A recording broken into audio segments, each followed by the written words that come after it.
Om Shri Sai Ram. Thank you, Akka, for a wonderful session. You are all able to connect and feel the difference between those two lines. And there was a question that was asked in the previous session, how do we sing with devotion and not let our emotion come in the way? We got an answer very profoundly also along those lines. Before we go into this particular session, our first point is, there are many new people who have come here. Do you have any questions that you want us to answer before we go into this session? Are there any questions? During the break, did you get to think of anything? Did something come along? Or you have anything just coming up right now? Feel free to ask us. We will try and see if we can address those in the coming session. Any questions? All right. Okay, then shall we go ahead with this next part of this? This is selection of bhajans. Which bhajans to sing? So Abhishek sir will take us through that.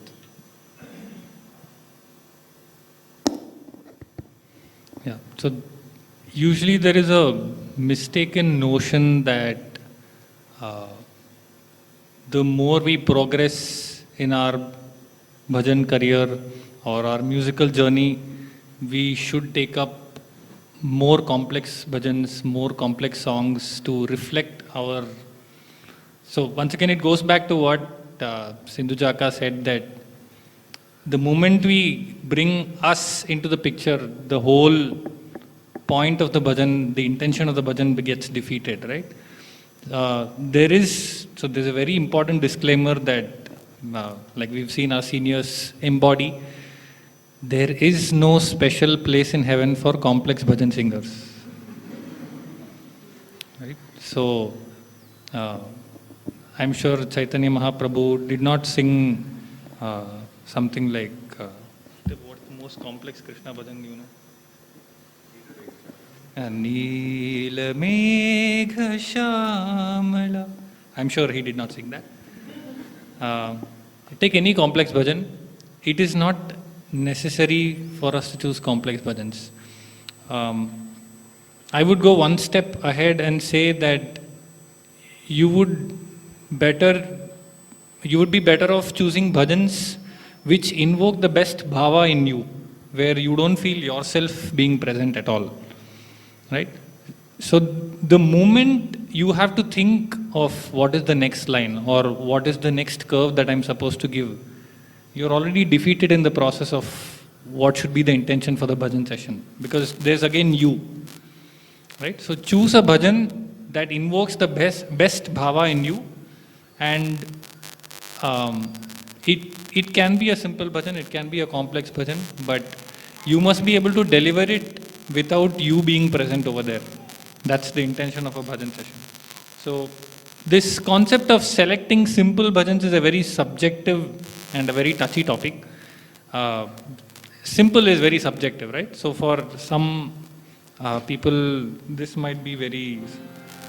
Radhe Govinda Gopala, Jaya Govinda Radhe Gopala. This might be very simple. And then there was this legendary singer who would say that if such bhajans are sung, he would say, why are you choosing such different bhajans? Choose simple bhajans like Akhila Jagat Ke Data Sai. I mean, simple is subjective, right? So, simple should be not only in your definition, but again, the criterion is what evokes the best bhava in you, and what would you choose such that you don't have to think of what is the next curve. Okay, so that would be the best criterion to judge which bhajan you can sing. And let's not be mistaken in the notion that there is a legendary singer like our Kartikanna who sings a complex bhajan means I also have to sing it. No, it doesn't. Like there are some bhajans which probably I have never sung in Mandir simply because they're too complex for me. And there's this one bhajan which I really love. Panduranga Vitthale Hari Narayana. is so dear to my heart, but I have never sung it in Mandir other than once. Because it was only that one time when my voice was good enough to cover the entire range of that bhajan. Otherwise, I would never attempt singing that bhajan, even though I love singing that bhajan. Right? So it's not necessary that just because somebody is singing a complex bhajan because they can, we also have to sing it. And it's okay to listen to others delivering such complex bhajans without us needing to sing it. Right? For example, I'm sure some of you would have heard of the wonderful musical series Vande Guru Paramparam from Kuldeep Pai. And there's this young boy, Rahul Vellal, who sings so beautifully, so beautifully. He's so much younger than me, but so much more musically accomplished. And the kind of turns which he gives with ease, I would never be able to do it. And I'm okay with it. Because I'm just okay listening to such beautiful delivery and this thing. I'm okay to not be at that level. Right? And it's okay to enjoy somebody else singing a complex bhajan. So please select bhajans which follow these criteria. I'll just come in briefly here. So when Avi mentioned, I mean, one reason why we choose, say, complex bhajans or slower bhajans are possibly that you no longer feel him in the simple bhajans. We get so, okay, what's there in this? We've sung this hundreds of times. That doesn't mean that Swami is not there in those bhajans. Sometimes it's just a question of having to reinvent or take a relook at those bhajans also. That happens, when you listen to somebody else sing it. Oh my God, this sounds so beautiful. Like for example, He Deena Dayalu Sai Rama Ram. We've sung this any number of times. But I heard one version in YouTube released by the Radio Sai team. So, He Deena Dayalu Sai Rama Ram Ra. That much only.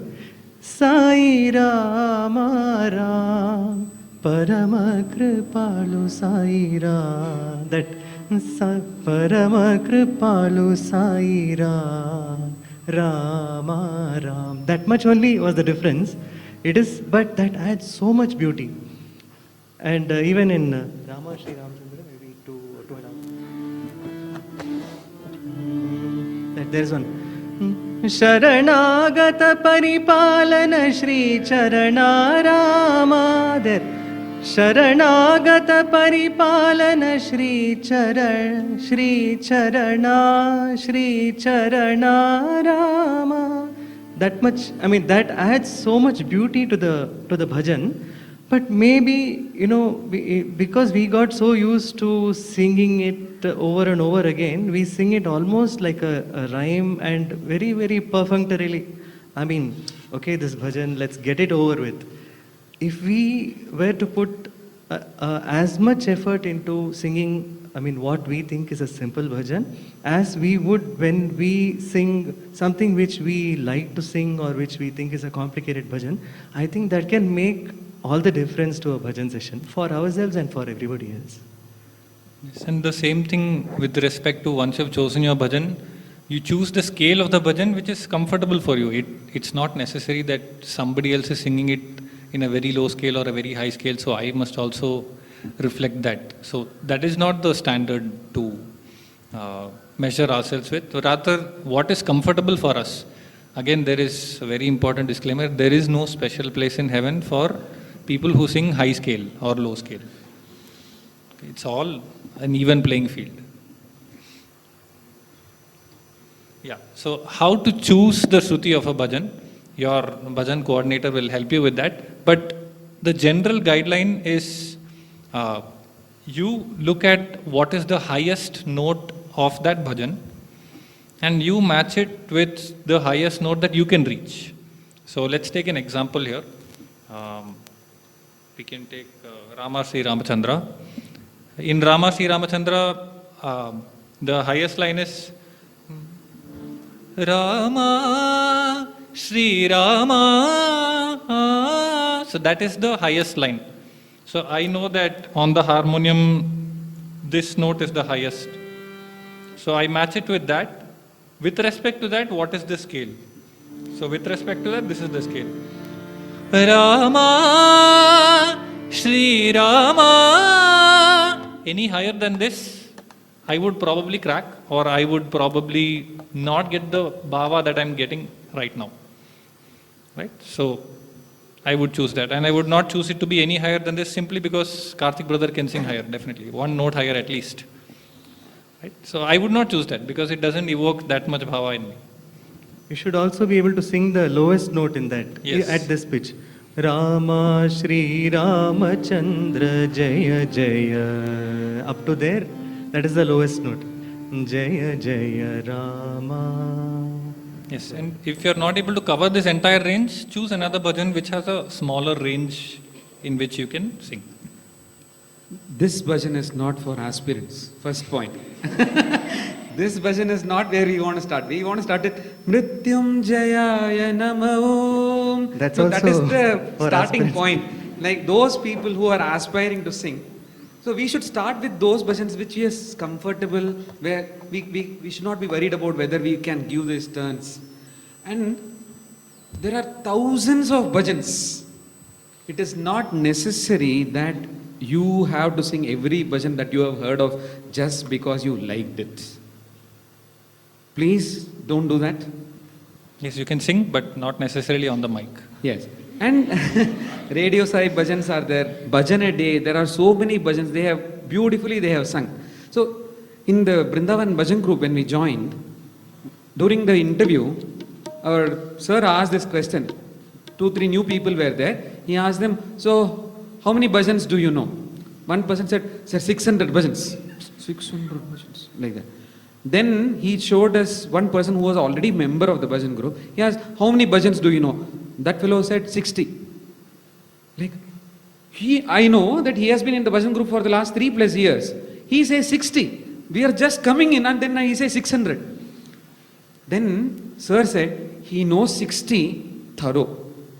Every time he sings those 60 bhajans, he will deliver it exactly the same way. So in bhajan, we don't have to go broad. We need to go deep. Because we come to the center to go to the center. So we need to go deeper. Not necessary that we have to pick up every bhajan. So take a bhajan and then practice it 100 times. Here we will just digress and then tell a beautiful story.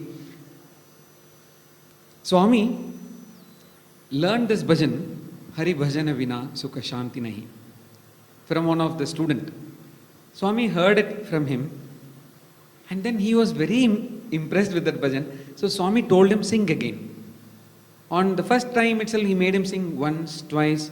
Then next day again, Swami asked for him, made him sing that once again. Swami was hearing it. And then when Swami was going in the car, he saw that boy, called him, made him sit in the car next to him, made him sing that. So on the days that was leading to his birthday, 1980 birthday, Swami would have heard from that boy at least 30 to 40 times. And then, on his birthday, Bhagwan sang that bhajan for the first time. So during those days, he was learning from that boy. After he sang that bhajan in the Hillview Stadium, in the Purnachandra Auditorium, Swami came in to Kullant Hall and gave that boy Guru Dakshina. How humble. And Bhagwan was willing to practice that bhajan that many times before he sang it. And then he asked the boy, did I sing okay? That is the humility, that the Lord practiced it several times. So when he says you should practice a bhajan 100 times, he has done it. He has composed so many bhajans. But he stuck to his few bhajans. In the initial days, he would sing those bhajans in order for us to learn. Because he taught us to those bhajans. After that, he sang only Hari Bhajana Vina, then Prema Mudita Manase Kaho. Isn't it? In the last 20 years, he sang these repeatedly again and again. He did not change the bhajan because he was again reiterating the point. You have to sing the same bhajan many, many times. Brother Ame in one talk beautifully describes the first 25 times when you practice, you register the tune and the lyrics of the bhajan. The next 25 times you can practice, focus your attention on the meaning of the bhajan. After this, when you sing 75 times, what happens is everybody around you will be able to hear the difference. They will even come and say, wow, well done. But during that 75th time, what happens is, when you are singing, you will be able to see Swami stand in front of you. When you come to that particular stage. After you sing 100 times, nobody will come and pat you because they are in tears. Bhagavan is standing in front of each one. So that is the stage when we take one bhajan and practice it. Now, in Mandir or in Bhagavan's presence, where bhajan was happening on a daily basis, Bhagavan ensured that there was variety that was available. Here, when we are doing once a week, we can have 4 bhajans in a month and practice those 4 times. And next bhajan, next time again 1, 2, 3, 4, it is okay. It is not that Neelamega Shamla Krishna is different from Om Namo Bhagavate Vasudevaya Vishnu. Same. It is the same divinity. So we have to practice that bhajan many, many times till we don't have to look at the lyrics. It is there, the tune. We don't have to worry whether what is the next curve. It should be spontaneous. And I want to tell this to, especially in this technology era, do not look at your mobile or a notebook while you are leading bhajans. If you have to look at the lyrics, please don't sing that bhajan. Yes. It's okay, you're not ready yet. Yeah? We should not look at it. We should have completely taken it inside our heads. Yes, and so this is a bhajan workshop, and the workshop is not just for singers. This is also for instrument players and percussionists, that all of the said principles apply to everybody who participates in the bhajan. That if you are a harmonium player, you practice your harmonium for the bhajan session well in advance. You know everything, and you don't play the wrong notes. And as long as you play what is required, that's enough. Not practice during the bhajan. Yes, if you have played so well that somebody comes and congratulates you, then it's defeated the purpose. You have drawn attention to yourself. Like same with any other percussion or anything, whatever you may end up doing for the bhajan. Yes. Here are a few personal points. Please do not get offended, the instrumentalists. I also play tabla and naal a little bit. Whenever we are having bhajans, we have a mic for harmonium and tabla. So the kanjira players and the naal players ideally should be in sync with the tabla players. In case there is a drag, we need to nudge each other so that we are able to play the right beat at the right tempo. Like in the previous session we heard, we start with slow bhajans, medium bhajans and the fast paced bhajans. So when we are in the middle portion, we cannot sing bhajans that are 3 speeds or 4 speeds. That has to come in the later part of the bhajan. So we have to arrange the bhajans in particular order. In the hostel especially, like our students have a lot of energy. So the first speed, the last line of the first bhajan, they will play the beat like 4x speed. Although it is 4 beat, but they will play 16, 16, 16, 16 in that 4, 4, 4. It will go, the naal will go, the kanjira will go, the talam will go, everything will go fast. But the line is actually saying, Mera sai prasanna hoga. But we are playing like, then we have to go with the bhava of that line. We should not do what we want to play. Like, I know this beat, therefore I will play. No, no, no, no, no. Similarly, in the Om Shanti Shanti Shanti, like I have heard every harmonium player, Om Shanti Shanti Shanti. They will do. So, no, this is Shanti, like really Shanti. So, Loka Samasta Sukhino Bhavantu and the Shanti, like to the extent possible. You had 45 minutes you are playing, no? No, that is also not meant for the purpose, but even that also you have to play in sync with the singer. And ideally, if it is possible, just before the singer takes the next line, you have come to the starting note. So you help the singer to start on the right note. So that would be the role. So in bhajan singing, devotion is the first place. Therefore, the singer who is leading, that person leading That is our prime most. Everything else is secondary. So if any of them take the first place, we are defeating the purpose. And with respect to the next one is this modulation. Like beautifully Akka demonstrated one. And we will go with a few funny examples so that we remember that over modulation is not okay, under modulation is also not okay. So we had a singer in our, when I was a student, I had a junior who was much more classically accomplished than me, and he would, in the name of offering to Bhagwan, he would sing things like this. Ayodhya Shiromani Dasharatha Rama. And then the next line would go something like Saketaranjana Kaivalyadhama. Okay, so no, everybody will be just stand still, nobody knows what's happening. So he's successfully drawn attention to himself, and it's okay. He learned over time that that's not the right way to do things. But at least now we must make that effort that this is not the platform for such a kind of performance, right? You have other platforms. Today you have YouTube, Instagram.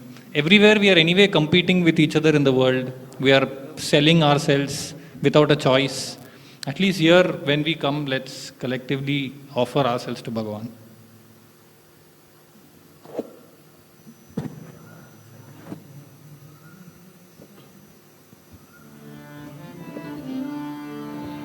You've heard this bhajan.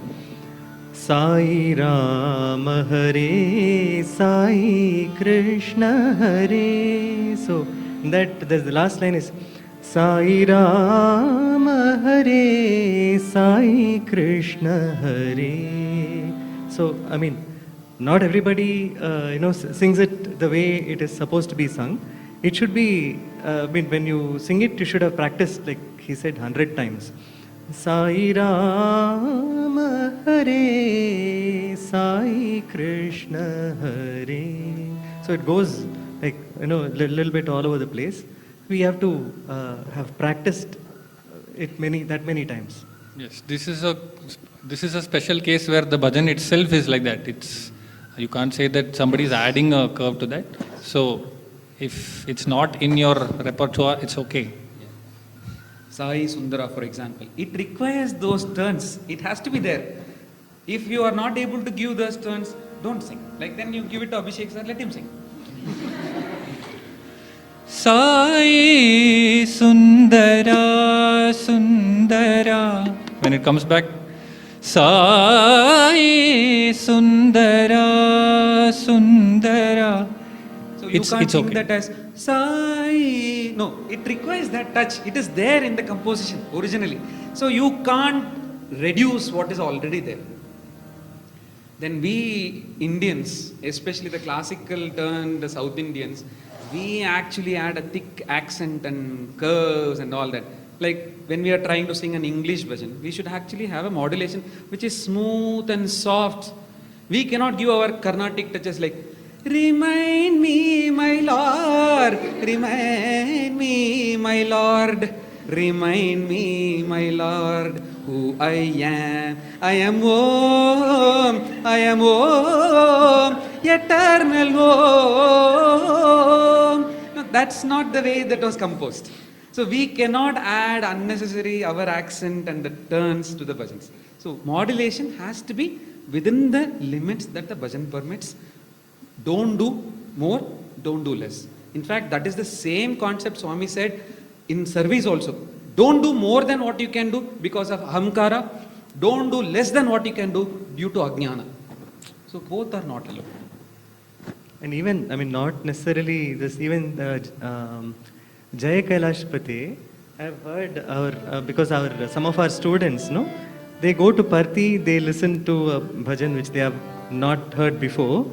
And when they come and sing it here, the tune is different because they've had a chance to hear it only once possibly. So, like, Jai Kailasapate Shiva Shankara. So in this, Shaileshwara Karunamaya Shankara Lingodbhavakara Shiva Shambho. The second batch nursing students, no? They sang it like Shaileshwara Karunamaya Shankara Lingodbhavakara Shiva Shambho. I mean, it is all on beat and it sounds nice also, but that is not, I mean, the followers are used to singing it differently. That again distracts them. So, I mean, we have to learn it the right way. The group practice definitely helps in such cases. Next is about pronunciation, which I should not talk about because I have a thick accent.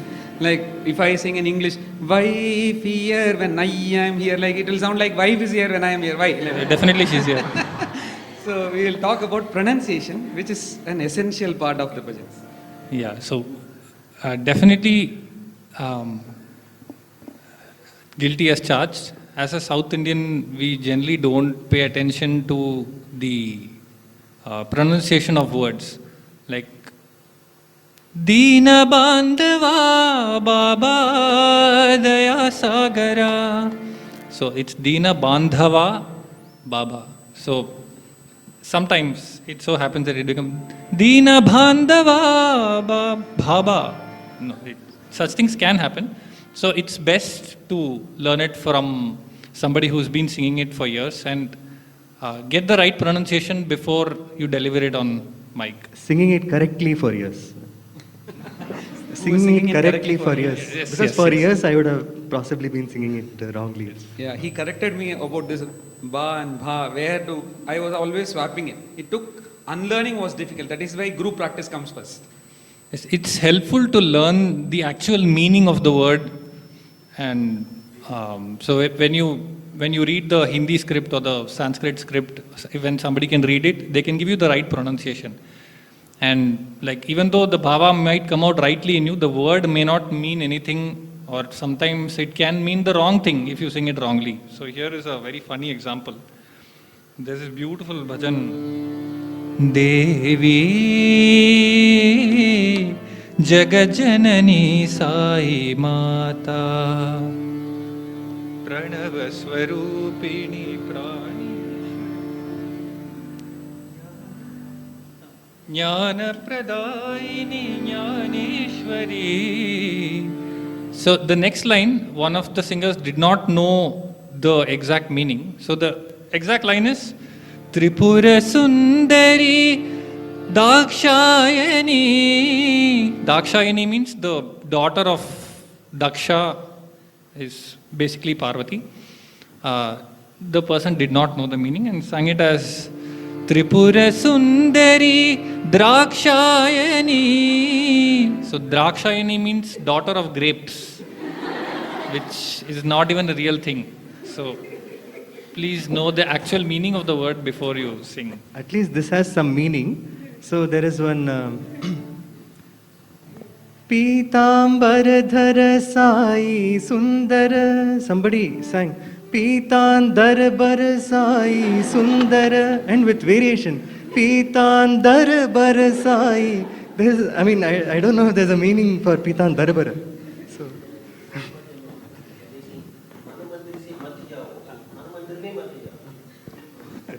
Yes, true, true. In Tamil Nadu, this bhajan is a Shiva bhajan. Tere Shiva Prabhu. Instead of Tere Shiva Prabhu. No? Means you're actually telling Shiva, you don't have anybody, not even me. when one of the students was asked to sing a Devi bhajan, he sang Amba Bhavani Shiva Shambho Kumara. It talks Shambho about Ganesha. Kumara. So because it started with Amba Bhavani, he said Devi bhajan and he sang. So I mean, it's good to know the meaning of bhajans. Wrong emphasis on certain words. So I will give a demonstration.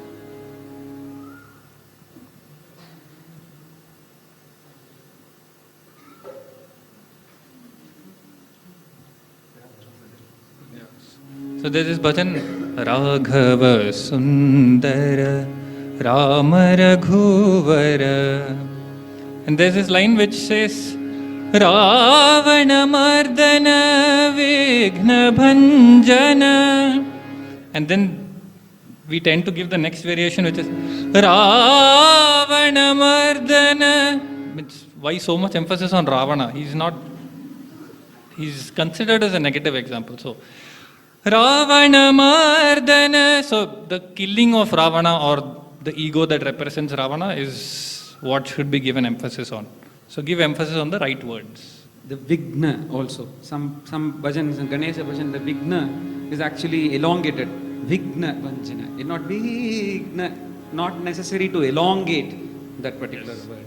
And in our emotions, sometimes we get into unnecessary third and fourth speeds. So there's this legendary example from one of our known places where they sang this Anjanananda Veeram Ashokavana Sancharam Vande Lanka Bhayankaram.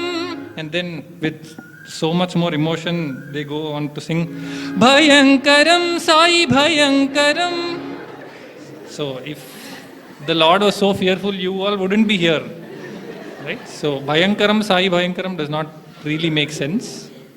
So please restrict yourselves to third speech which make meaning. So this was during one Trai session. So Swami, after the bhajan session, he said, Adenti bhajan, Sarvadharma bhajan ever padaru?